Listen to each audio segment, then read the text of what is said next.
When everything is fast, convenient, and for the people, that's about quality of life. But that's not all. Our country values foreigners who decide to move to Russia. There are more and more such families, opportunities for professional growth, a sense of security, traditional values, and stories of those who one day realized they were Russian in spirit, as Tatiana Kozlova tells. Our laboratories are very international. For example, I have friends and a colleague from Iran, and there's a Chinese Italian there. Almost a third of the researchers at Coltech are foreigners. They believe that Russia offers more opportunities for their research projects. Carlo Nervi moved 2 years ago. Some people think that the West still dominates science, but that's not true. Those who are aware of the situation feel and understand this. Italy has limited funding for science. Russia has enormous potential, and for me, this is a serious challenge. There is incentive and opportunity to improve. Carlo is currently trying to develop more effective and safe painkillers. He's also eagerly awaiting the family's move with his wife and son, while he's chatting via video call. Hello. How are you? Hello, how's the weather there? It's still more or less warm here. Maria Ruskaya. She and Carl met abroad, but they got married in Moscow.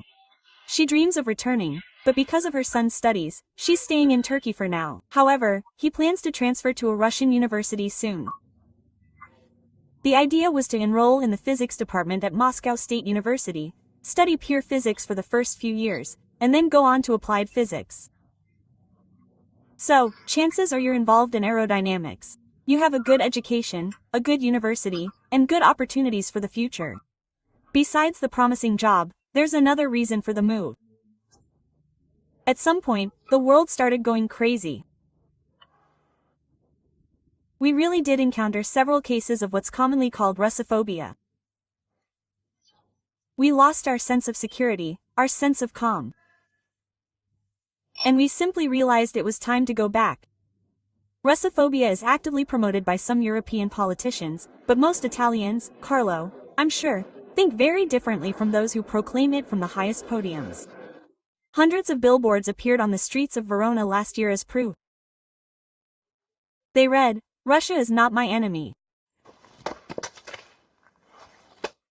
Such things are generally unpopular in France, but I'm already like that. I'm already, you could say, Russian, so I need to keep going. We've been living in Moscow for a year now, and I really miss nature. The picturesque nature of Kamchatka, its harsh weather, the crashing waves of the Pacific Ocean, and the beaches with volcanic sand. Frenchman Nick Martin moved to Russia, to one of the country's most remote regions, 15 years ago. All in the name of love. He met his wife, Elena, in France, where she was studying. At first, Yannick taught French, then opened a children's clothing store in Kamchatka. Now the family spends part of the year in the Moscow region. Here they have their own plot of land, a large house, and a Russian banya. Everything is built according to Yannick's design. I plan to work in design and open another business. In Russia, I think, it's much easier to start a business. If you want to work, you can create something, right? The couple has 2 daughters. They often visit relatives in France, but admit they're happy that their children are growing up in Russia. I really like Russia because for me, it's about the same as it used to be in France. Respect, the way people behave. In general, I really like Russia. Well, the safety and for children, it's very, very, very important. These are my little pieces of France. Yes, a French baguette is the only thing Philippe has never gotten used to starting his morning in Russia without. He even had to learn how to cook it. Otherwise, he's long since settled in. And what he can definitely boast of is his knowledge of Siberia. He came to study it back in 2012. There was a cooperation between my region, I'm from Benson, and the Altai territory. Tourism purposes, yes, yeah, to show the region. Then people want to come, yes. Philip was part of a French delegation. He spent more than 2 months on assignment. His travel notes and photographs formed the basis of a book dedicated to the Altai region. It's a diary. Yes, that's the principle. It's about my journey to Siberia.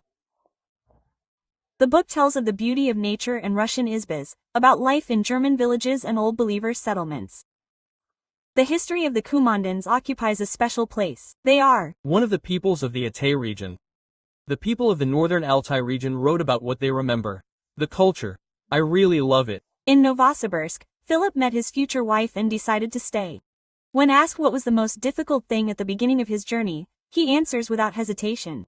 Quote, "But now I'm going to do an interview. Yes, it's incredible." Quote, Philip continues to write books about Siberia and also plays in a band.